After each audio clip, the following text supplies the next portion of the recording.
سنا کے بعد اکثر لوگ آپ کے علاقے میں ہوں گے، زبان تو دی ہے، بولنے کی طاقت نہیں دی. زبان تو دی ہے، مطلب سادہ معنی میں لفظ نے ان کے گونگے بنایا ہے، گونگے بنایا، زبان دی ہے، بولنے کی طاقت نہیں دی. رب نے زبان ہمیں اس لیے دی تھی کہ کیا ہم اس زبان سے لوگوں کی بدخوئی کرتے رہے، اس زبان سے جھوٹ بولتے رہے، اس زبان سے برائی کے کام کرتے رہے؟ نہیں، رب نے ہمیں یہ زبان کا جو نور دیا ہے، زبان کو بولنے کی جو طاقت دی ہے، مقصد یہ تھا اس زبان سے رب کی ثنا ہو. سبحان اللہ. اس زبان سے کوئی فضول بات نہ نکلے، بلکہ اس زبان سے یا ذکر خدا ہو یا ذکر مصطفیٰ. سبحان اللہ. آج اپنے مقدر پر ناز کریں. آپ کام کاج کرنے والے لوگ ہیں، مصروف لوگ ہیں، سارے خوشی ہوئی آپ نے تھوڑا سا وقت ان کے لیے نکالا، ان کے گھر میں تشریف لے کے آئے. اللہ سب کی حاضری اپنی بارگاہ میں قبول و منظور فرمائے. بس ایک تو محبت کی باتیں سماعت فرمائیے گا. اکثر نوجوان احباب تشریف فرمائے ہیں، وہ والدین کتنے خوش قسمت ہوتے ہیں، وہ والدین کتنے خوش قسمت ہوتے ہیں جو چلے جائیں پیچھے اپنی ایسی نیک اولاد چھوڑ کے جائیں جو ان کے جانے کے بعد وہ ان کے لیے صدقہ جاریہ بن جائے. کتنے خوش قسمت ہوتے ہیں وہ والدین. کچھ والدین ہوتے ہیں پیچھے اولاد چھوڑ کے جاتی ہے، شراب بھی چھوڑ کے جاتی ہے، ڈکیٹ چھوڑ کے جاتی ہے. لیکن کچھ والدین آج حاجی اللہ یار صاحب کتنی ان کی روح خوش ہوگی کہ میرے جانے کے بعد میرے شہزادوں نے اس بیڑے میں سرکار کی بزم کو سجایا، ذکر خدا بھی ہو رہا ہے، ذکر مصطفیٰ. سبحان اللہ. اللہ نے قرآن میں ارشاد فرمایا وَبِالْوَالِدَيْنِ اِحْسَانًا، وَبِالْوَالِدَيْنِ، اپنے والدین کے ساتھ احسان کرو. اکثر نوجوان احباب تشریف فرمائے ہیں، میری بات کو ذرا ضائع نہ کیجیے، ذرا غور سے سنیے گا. رب نے قرآن میں فرمایا وَبِالْوَالِدَيْنِ اِحْسَانًا، تیرے ماں باپ جیسے بھی ہوں. رب نے کوئی قید نہیں لگائی قرآن میں کہ نیک ہو، وہ اچھے ہوں، وہ اچھے اخلاق کا معنی، کوئی قید نہیں. فرمایا وَبِالْوَالِدَيْنِ اِحْسَانًا، ماں باپ تیرے گناہگار ہوں، ماں باپ تیرے نیک ہوں، ماں باپ تیرے اعلیٰ ہوں، ماں باپ تیرے ادنا ہوں. رب نے فرمایا جیسے بھی ہوں اپنے ماں باپ کے ساتھ احسان کرو. جیسے بھی ہوں، گناہگار ہوں، نیک ہو، اعلیٰ ہو، ادنا ہو، وہ اولاد کتنی خوش قسمت ہے آج کے دور میں جن کے گھروں میں ماں سلامت ہے، جن کے گھروں میں باپ سلامت ہے. اپنے رب کی شکر ادا کرنا، اے رب تیرا کتنا کرم ہے، میری ماں بھی سلامت ہے، میرے باپ بھی سلامت ہے. ان سے پوچھو جن کے ماں باپ قبروں میں چلے گئے، وہ ماں کی بہار کیا تھی، وہ باپ کا مقام کیا ہوتا ہے. جب یہ گھروں میں ہوتے ہیں ہم خیال نہیں کرتے، کہتے ہیں ماں ہی ہے نا، کہتے ہیں باپ ہی ہے، لیکن پتہ تب چلتا ہے جب چار پہ اٹھتی ہے. آج ماں کا سایہ اٹھ گیا، آج باپ کا سایہ اٹھ گیا. پتہ تب چلتا ہے جب یہ محلے ویران لگتے ہیں، جب یہ گلیاں سنسان لگتی ہیں، جب کتنے بھی کوئی مخلص لوگ ہوں. کوئی مخلص نظر نہیں آتا، جتنے بھی تیرے دوست مخلص ہوں، تیرے بھائی مخلص ہوں، مخلص نہیں ہے. دو ہی رشتے مخلص ہیں، یا تیری ماں مخلص ہے یا تیرا باپ مخلص ہے. یہ رشتے ایسے رشتے ہیں، تیرا کوئی دوست ہوگا، کوئی لالچ ہوگا، وہ کوئی دنیاوی لالچ ہوگا پھر دوستی رکھے گا. ایک ماں ہوتی ہے، کوئی لالچ نہیں ہوتا. وہ بیٹا بے ادب بھی ہو پھر بھی پوچھتی ہے ماں بیٹا کھانا کھایا ہے. وہ بیٹا خیال نہ بھی کرے، وہ باپ پھر بھی پوچھتا ہے بیٹا تیرا کیا حال ہے. یہ ماں باپ جیسے رشتے کوشش کرنا جن کے گھروں میں سلامت ہے، ان کی قدر کرنا. اگر تیری ماں باپ کی دعائیں تیرے ساتھ ہے، اللہ بھی راضی ہے محبوب مصطفیٰ. سبحان اللہ. اللہ. ایک دن حضور تشریف فرماتے سنے فرمایا جو میرا غلام صبح اٹھے اپنی ماں باپ کا چہرہ محبت سے دیکھے، اللہ مقبول حج کا ثواب عطا فرماتا ہے. کتنا مقبول بندہ 10-12 لاکھ روپے لگائے، کوئی مفتی صاحب کوئی پیر صاحب یہ فتویٰ نہیں دے سکتے کہ تیرا حج قبول ہوا یا نہیں ہوا. آئیے سونے فرمایا ہمارا یہ یقین ہے جو محبوب کی زبان سے نکلے وہ بات کبھی جھوٹی نہیں ہو سکتی. سونے فرمایا او میرے غلاموں صبح اٹھو، جو کوئی اپنے ماں باپ کا چہرہ محبت سے دیکھے، حضور نے فرمایا اللہ مقبول حج کا ثواب عطا فرماتا ہے. ایک غلام اٹھا عرض کیا سونیا اگر کوئی 2 مرتبہ دیکھے، اگر کوئی 3 مرتبہ دیکھے، آئیے کتنی بڑی انعام ہے ماں باپ کے چہرے کی زیارت کرنا. حضور نے فرمایا او میرے غلاموں رب کی رحمت بڑی وسیع ہے، کوئی اٹھے 100 مرتبہ ایک دن میں دیکھے اللہ 100 مقبول حج کا ثواب عطا. سبحان اللہ. حقی کتنی بڑی نعمت ہے اور کتنی بڑی دولت ہے. کوشش کرنا اور ماں باپ گھر میں ہیں ان کا خیال کرنا. آج لوگ اکثر جگہ ہم جاتے رہتے ہیں، لوگوں کی بات سنتے ہیں، دل خون کے آنسو روتا ہے۔ میں ایک جگہ گیا، مجھے وہ باپ کہنے لگا میرا ایک ہی بیٹا ہے، میں کام کرنے کے لیے جاتا ہوں، وہ پیچھے اپنی ماں کو اتنا مارتا ہے اس کے جسم سے لہو نکلنا شروع ہو جاتا ہے۔ ہم کس دور میں زندگی گزار رہے ہیں؟ اور ماں باپ کا قدر ختم ہو گئی، بڑے کا احترام ختم ہو گیا، اس لیے ہمارے گھروں میں ویرانیاں ہیں، ہمارے گھروں میں سکون نہیں ہے، ہمارے گھروں میں ہمارے محلوں میں ویرانیاں ہیں۔ وجہ یہ ہے ہم نے اپنے ماں باپ کی قدر نہیں کی، ہم نے اپنے ماں باپ کا احترام نہیں کیا۔ اگر چاہتے ہیں تیرا گھر تیرا بیڑا آباد رہے، تیرا یہ گلشن آباد رہے، وہ اپنے ماں باپ کی قدر کرنا۔ اور تیری ماں چلی بھی گئی اور تیرا باپ چلا بھی گیا، اگر جاتے ہوئے دعا دے گیا اے مولا میں تو جا رہا ہوں، اور میرا بیٹا نافرمان نہیں، میرا ادب کرنے والا، اس کا خیال کرنا، یقیناً تیری زندگی کامیاب گزر جائے گی۔ یہ بڑے بڑے ولی حضرت باجزید بستامی رحمت اللہ تعالیٰ علیہ، بہت بڑا تصوف کے عالم میں نام ہے۔ کون؟ حضرت باجزید بستامی رحمت اللہ علیہ۔ سردی کی رات تھی، ماں کو پیاس لگی، ماں نے کہا اے باجزید پانی پلا۔ کیا کہا؟ اے باجزید پانی پلا۔ ماں نے کہا بیٹے کو پانی پلا۔ آپ اٹھے، دیکھا گھر میں پانی نہیں تھا، پرانا دور تھا، گھر میں یہ پمپ وغیرہ نہیں لگے تھے، نل کے وغیرہ نہیں ہوتے تھے، دور سے کنویں سے پانی لے کے آتے تھے۔ آپ نے دیکھا گھر میں پانی نہیں ہے، وہ سامان اٹھایا، وہ جو مشکیزہ اٹھایا، سردی کی رات ہے، پانی لینے چلے گئے۔ ہم جیسا کہ ہوتا کہتا ماں گھر میں پانی نہیں ہے، صبح اٹھ کے پی لینا۔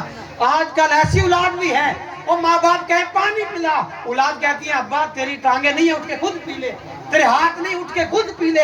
اور اس لیے ہم نے قدر نہیں کی تو مقام میں نہیں پایا۔ حضرت باجزید بستامی، ماں نے کہا بیٹا پانی پلا، سردی کی رات ہے، لوگ اپنے اپنے گھروں میں ہیں، ویرانی کی رات ہے۔ اٹھے، مشکیزہ سر پہ اٹھایا، کنویں سے پانی لینے چلے گئے۔ آئے جب پانی لے کے واپس آئے نا، کیا دیکھا؟ ماں سو گئی تھی۔ جب پانی لے کے واپس آئے گھر میں، کیا دیکھا؟ ماں سو گئی تھی۔ گلاس میں پانی ڈالا، ماں کے سرانے کھڑے ہو گئے، ساری رات کھڑے رہے، ماں کو اٹھایا نہیں۔ کیوں نہیں اٹھایا؟ کہیں بے ادبی نہ ہو جائے، کہیں بے ادبی نہ ہو جائے۔ ماں کو اٹھایا نہیں، ماں سو گئی تھی، ساری رات کھڑے رہے۔ جب صبح تہجد کے وقت ماں کی آنکھ کھلی، کیا دیکھا؟ بیٹا پانی لے کے سرانے کھڑا ہے۔ پوچھا باجزید سویا نہیں ہے؟ ہائے ہائے، اے باجزید سویا نہیں ہے؟ عرض کی اماں تو نے پانی مانگا تھا، میں نے گھر میں دیکھا پانی نہیں تھا، اور میں کنویں سے پانی لینے گیا، جب واپس آیا تو سو گئی تھی۔ میں نے کہا اماں کی نیند میں خلل نہ ڈالوں، اس وقت کا پانی لے کے کھڑا، تمہیں اٹھایا نہیں ہے۔ جب ماں نے یہ سنا ہوگا، ہاتھ تو اٹھائے ہوں گے۔ کہتے دعائیں لی نہیں جاتی، دعائیں کرائی نہیں جاتی، دعائیں تو لی جاتی ہیں۔ جب ماں نے یہ سنا کہ میرا بیٹا اتنا میرا فرما بردار ہے، وہ اتنا میرے ادب کا خیال کرتا ہے، اس نے مجھے اٹھایا بھی نہیں ہے، ماں نے وہ ہاتھ اٹھائے۔ ماں نے کہا اے مولا میرا بیٹا جیسا بھی گناہگار جیسا بھی ہے، لیکن میں دعا کرتی ہوں اس کو زمانے کا ولی بنا دوں۔ جب ماں نے ہاتھ اٹھائے، یہ ماں باپ کے جب ہاتھ اٹھتے ہیں رب کی بارگاہ میں، یہ مقبول ہوتے ہیں۔ پھر زمانے نے دیکھا کون بنے؟ حضرت باجزید بستامی رضی اللہ تعالیٰ عنہ۔ آئیے ایک اور بات ادب کے حوالے سے، ماں کی فرما برداری کے حوالے سے ایک اور بات سماعت فرمائیے۔ میری باتیں سمجھ آ رہی ہیں؟ ذرا محبت سے بولیے سبحان اللہ، سبحان اللہ، محبت سے بولیے سبحان اللہ۔ سبحان اللہ۔ نعرہ تکبیر، نعرہ رسالت، نعرہ خلافت، نعرہ حیدری، تاجدار ختم نبوت۔ جس نے ماں باپ کی قدر کی ہے، اللہ نے اس کو انعام سے نوازا ہے۔ کرن کی بستی کے رہنے والا میرے حضور کا غلام حضرت اویس رضی اللہ تعالی عنہ، میرے حضور کا وہ غلام ہے جنہوں نے حضور کا دور پایا ہے لیکن حضور کی زیارت نہ کر سکے۔ کون؟ حضرت اویس کرنی رضی اللہ تعالی عنہ۔ حضور کا دور پایا ہے، حضور کے زمانے میں، آپ جس زمانے میں حضور تھے اسی زمانے میں حضرت اویس کرنی نے وقت پایا ہے، لیکن کرن کے بستی میں رہے، حضور کی زیارت کے لیے نہ جا سکے۔ کیا کرتے رہے؟ کیوں نہ جا سکے؟ گھر ماں تھی، ماں کی خدمت کرتے رہے۔ گھر ماں تھی، ماں کی عمر زیادہ تھی، ماں کی صحت خراب رہتی تھی، ماں کی خدمت کرتے رہے، حضور کی زیارت کے لیے نہ جا سکے۔ آئیے لیکن ادھر ماں کی خدمت کرتے رہے، ادھر دل میں سرکار کی محبت کو سماتے رہے، ماں کی خدمت کرتے رہے، مدینے نہ جا سکے، جو بھی قافلہ مدینے سے آتا اس سے پوچھتے تم نے تو ودعا کے چہرے والے دیکھے ہوں گے نا، اور تم نے تو وہ محبوب دیکھے ہوں گے، یہ بتاؤ اس کا چہرہ کیسا تھا، اور یہ بتاؤ اس کی رفتار کیسی تھی، اور یہ بتاؤ اس کی زلفیں کیسی تھی، اور یہ بتاؤ وہ سونا بولتا کیسے تھا۔ ماں کی خدمت کرتے رہے، حضور کی زیارت کے لیے نہ جا سکے، جو قافلہ مدینے سے آتا اس سے پوچھتے یہ بتاؤ میرے سونے کا کیا حال ہے، آقا کا کیا حال ہے۔ اور ماں کی خدمت یہ غلام کرتا رہا۔ جب دل میں حضور کا عشق نے ستایا نا، جس طرح ہم ادھر بیٹھے ہوں، باولپور میں کوئی اللہ کا بندہ ہو، ہم نہ جا سکے، ایک دن کہیں ہم جا کے دیکھ کے تو آئیں، اسی طرح کرن کی بستی میں رہتے ویسے رہتا تھا، مدینے میں حضور رہتے تھے۔ آخر ایک دن شمع اگلی، سرکار کی محبت اجاگر ہوئی، دل کیا یار آج وہ ودعا کا چہرہ دیکھ کے نا، جب محبت زیادہ ہوئی اماں کے قریب آئے، اماں میرا دل کرتا ہے میں آج وہ ودعا کا چہرہ دیکھ کے ہوں۔ ماں نے کہا ویسے میں بیمار ہوں، طبیعت زیادہ خراب ہے، ہو نہ ہو تو حضور کو دیکھنے چلا جائے، پیچھے سے میری روح پرواز کر جائے۔ اماں جس طرح تیری مرضی، اگر تو اجازت دیتی ہے تو چلا جاتا ہوں۔ اچھا ماں تھی، ماں نے کہا اے میرے بیٹے ویس اس طرح کر، چلا جا، وقت تھوڑا ہے، چلا جائیں، حضور مل گئے پھر بھی ٹھیک ہے، نہ ملے پھر بھی ٹھیک ہے، وقت تھوڑا ہے، زیارت کر کے واپس آ گئے۔ ماں نے اجازت دے دی۔ میں نے حضور کا یہ شاہکار غلام حضرت سیدنا اویس کرنی رضی اللہ تعالیٰ عنہ گھر سے نکلتا ہے، اپنی بستی سے نکلتا ہے، آنکھوں میں سرکار کی محبت کے قطرے تھے، آنسو تھے، دل میں سرکار کی شمع ابھر رہی تھی، اپنے علاقے سے نکلا، آنکھوں سے آنسو کی لڑی چل رہی ہے، دل میں یہ تھا کہ وہ ودعا کا چہرہ کیسا ہوگا، وہ سرکار کے رخسار کیسے ہوں گے۔ مدینے کی بستی میں یہ غلام حضرت ویسے کرنی آیا، دروازہ کھٹکھٹایا، پوچھا سرکار ہے، سرکار موجود ہے؟ اندر سے آواز آئی 3 دن ہو گئے ہیں سرکار مدینے سے باہر گئے ہوئے، 3 دن ہو گئے۔ عاشق تڑپ گیا کہ وقت بھی تھوڑا ہے، وہ سرکار کو دیکھنا تھا لیکن سرکار کی زیارت نہ ہو سکی۔ اندر سے پیغام آیا 3 دن ہو گئے ہیں حضور مدینے سے باہر گئے ہوئے، پتہ نہیں کب واپس آتے ہیں۔ دل میں رونے لگا کہ بڑی آس لے کے آیا تھا اور بڑی تمنا لے کے آیا تھا وہ، لیکن زیارت نہ ہو سکی۔ لیکن پیچھے ماں کا وعدہ تھا، کیا تھا؟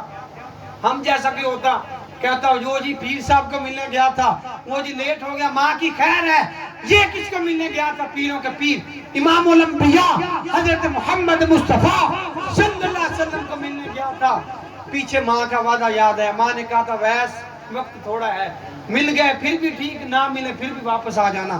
تو جب پوچھا حضور کدھر ہیں، انہوں نے کہا 3 دن ہو گئے ہیں حضور مدینے سے باہر گئے ہیں۔ میرے حضور کے غلام نے سنیہ دیا، پیغام دیا حضور کے غلاموں کو، جب حضور آئے نا حضور کو بتانا کہ کرن کی بستی سے ویس آیا تھا۔ جب حضور آئے نا انہیں پیغام دینا کہ آپ کا غلام کرن کی بستی سے ویس آیا تھا۔ ویس واپس آ گیا اپنی ماں کے پاس۔ ماں نے پوچھا ویس زیارت کر آیا ہے؟ ماں نے پوچھا ویس مل آیا ہے سونے کو اور سرکار کی زیارت کر آیا ہے؟ عرض کی اماں زیارت نہیں ہوئی۔ اماں نے پوچھا کیوں؟ عرض کی حضور مدینے سے باہر گئے ہوئے تھے، حضور مدینے میں موجود نہیں تھے۔ اماں تو نے کہا تھا ٹائم تھوڑا ہے، ملاقات ہوگی پھر بھی ٹھیک نہیں تو واپس آ جانا۔ جب ماں نے یہ سنا ہوگا کہ یار میرا بیٹا اتنا فرما بردار ہے اور میں نے جو وقت دیا واپس آ گیا، ماں نے ہاتھ تو اٹھائے ہوں گے۔ ادھر جب حضور واپس آئے مدینہ میں، ابھی غلاموں نے بتایا نہیں ہے، ابھی کوئی سنیہ نہیں دیا، ابھی کوئی پیغام نہیں دیا۔ حضور نے خود پوچھا اے غلاموں کوئی آیا تھا؟ اے غلاموں، ابھی غلاموں نے پیغام نہیں دیا۔ کیسی محبت تھی، کیسا عشق تھا، کیسی وفا تھی۔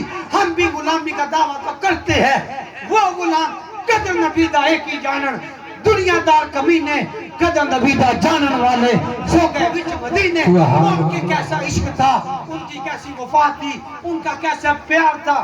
حضور مدینے میں آئے، ابھی غلاموں نے پیغام نہیں دیا۔ حضور نے پوچھا مجھے لگتا ہے کرن کی بستی سے میرا ویس آیا تھا، مجھے لگتا ہے کرن کی بستی سے میرا ویس آیا تھا۔ ویس دیکھ کے بنا واپس چلا گیا۔ جب حضور کا وصال کا وقت قریب آیا نا، حضور نے حضرت عمر فاروق رضی اللہ تعالیٰ عنہ، حضرت علی المرتضیٰ رضی اللہ تعالیٰ عنہ آپ کو اپنا جوبہ دیا۔ آپ نے فرمایا میرا ظاہری وصال ہونے والا ہے، اس طرح کرنا میرے جانے کے بعد میرے جوبہ کرن کی بستی میں لے جانا۔ حضور کس کو دینا ہے؟ حضور یہ جوبہ ہمیں دے دیں، ہم ترستے ہیں۔ آپ نے فرمایا نہیں نہیں، یہ میرا جوبہ لے جانا، کرن کی بستی میں میرا ایک غلام ہے، اس کا نام حضرت سیدنا ویس کرن ہے، سبحان اللہ، یہ جوبہ اس کو دینا اور میرا ایک پیغام بھی دینا، میرے غلام ویس کو کہنا حضور نے فرمایا تھا اے ویس یہ جوبہ میرا لے لے، ایک دعا کرنا۔ وہ دعا کیا تھی؟ آئی عاشق کو تڑپ جاؤ گے، وہ کیسا محبوب ہے، وہ کیسا آقا ہے، وہ کیسا میرا رہنما ہے۔ کوئی بھی موقع آتا تھا حضور نے فرمایا ویس کو یہ کہنا میری امت گناہگار ہے، اس کی بخشش کے لیے دعا کرنا، وہ میری امت گناہگار ہے۔ وہ محبوب جو اس کے بلندیوں میں جاتا ہے تو امت یاد کرتا ہے، حضرت ویس کو اپنا جوبہ بیچتا ہے تو امت کی بخشش کے لیے دعا کرتا ہے۔